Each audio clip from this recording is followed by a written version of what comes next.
Assalamualaikum warahmatullahi wabarakatuh. Perkenalkan, nama saya F. Viola dari kelompok 2 Sosial Perkotaan.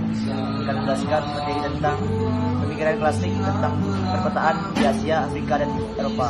Pertama, pemikiran klasik tentang perkotaan.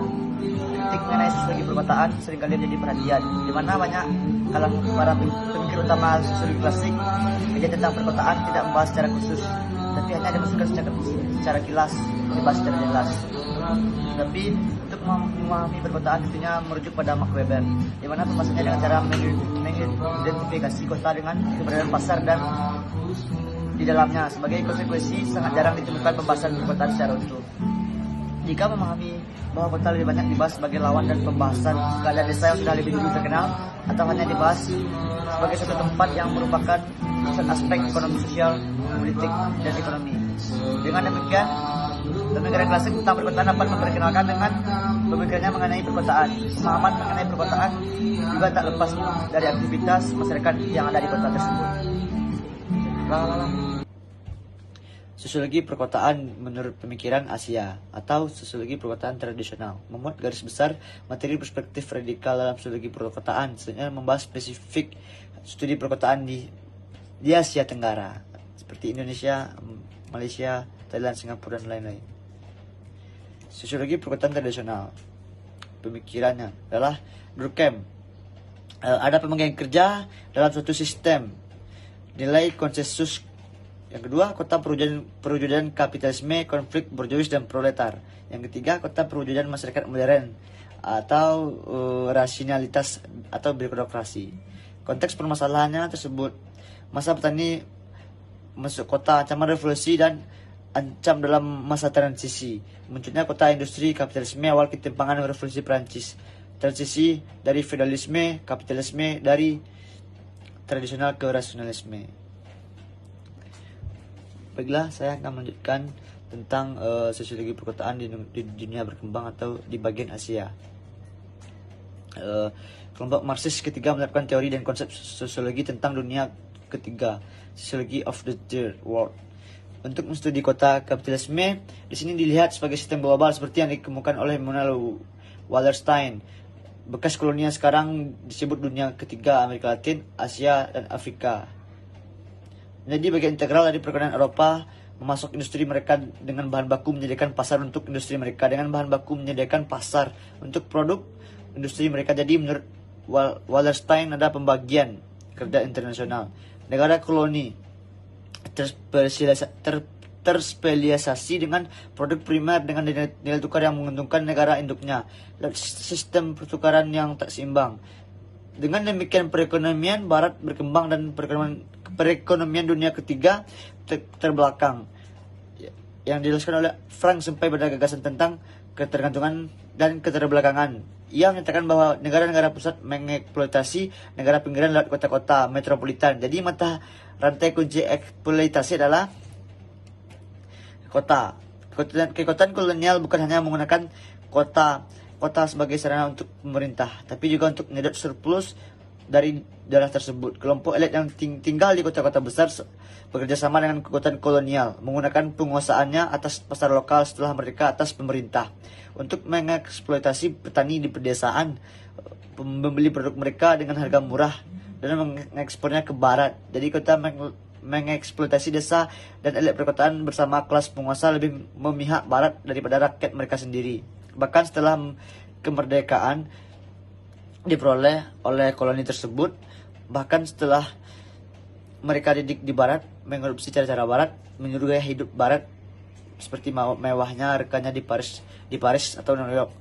Mereka tergantung barat untuk kelangsungan gaya hidup tersebut, sehingga untuk mempertahankannya mereka menggunakan kekuatan militer untuk melindungi kepentingan barat dan pabrik-pabriknya. Selanjutnya, pembicaraan klasik tentang perkotaan di Eropa. Misalnya seperti di Swedia, Polandia, dan Rumania. Apa yang disebut dengan urban adalah kota-kota dan kabupaten-kabupaten yang termasuk dalam wilayah administrasi urban.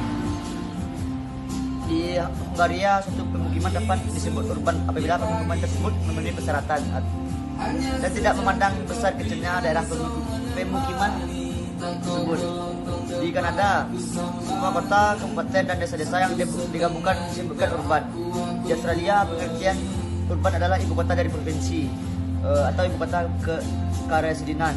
Kota-kota yang memiliki ciri khusus yang lain disebut urban. Batas wilayah ke kota mempunyai luas dan bentuk yang berbeda-beda tergantung pada tingkat budaya dan teknologi produk setempat.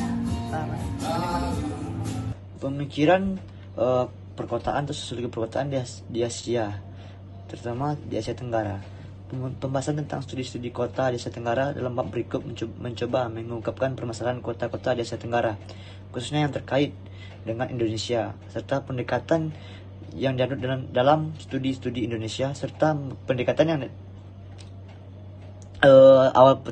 awal terangkatnya permasalahan kota kolonial di Asia Tenggara seperti Indonesia pada permulaan abad ke-20 terkait dengan tulisan Boyke, Dualistic Economy tahun 1930. Yang sebenarnya merupakan analisis ekonomi politik. Boyke mengadakan tradisi timur yang terbelakang dengan modernitas barat yang kemudian bertemu di daerah jajahan. Setelah kolonialisme politik berakhir, Clifford Geertz tahun 63, seorang antropologi dari Chicago, Amerika Serikat, mengungkapkan perubahan-perubahan yang terjadi pada kelompok masyarakat pedagang di kota. Dengan studinya tentang dua kota di Indonesia, beliau mengungkapkan perubahan budaya dan ekonomi yang terjadi dari masyarakat tradisional ke modern. Tahun 67, McBee menulis tentang Southeast Asian City. Di situ beliau menganalisis peran kota, primat dan geografi sosial di kota-kota Asia Tenggara. Kota Jakarta merupakan salah satu kota yang diamatinya, sedangkan studi-studi Heinz Krauss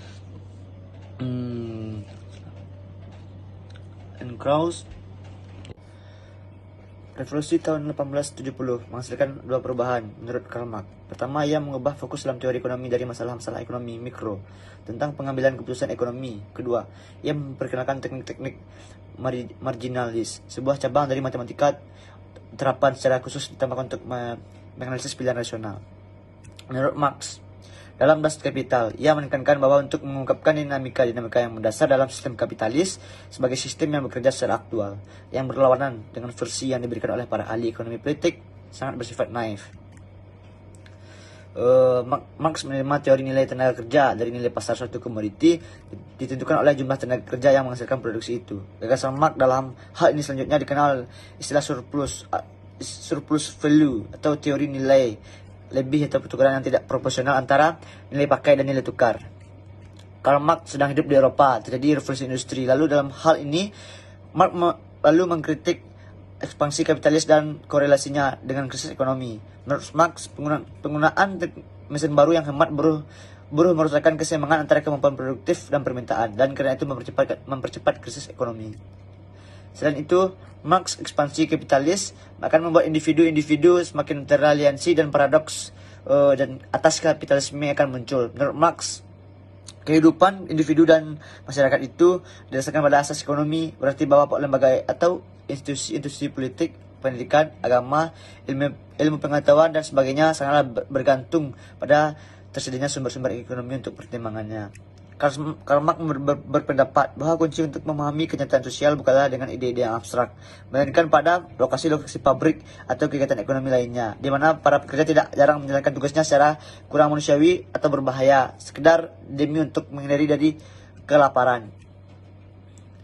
Menurut Marx, perubahan dalam infrastruktur ekonomi masyarakat merupakan pendorong utama terhadap perubahan sosial. Ekonomi yang dimaksudkan meliputi kekuatan-kekuatan serta hubungan-hubungan produksi. Perubahan ekonomi merupakan fondasi yang menimbulkan perubahan-perubahan lain dalam sistem sosial. Marx tentang teori perubahan sosialnya sering digolongkan ke dalam pendekatan konflik yang menekankan aspek struktur dalam perubahan ekonomi.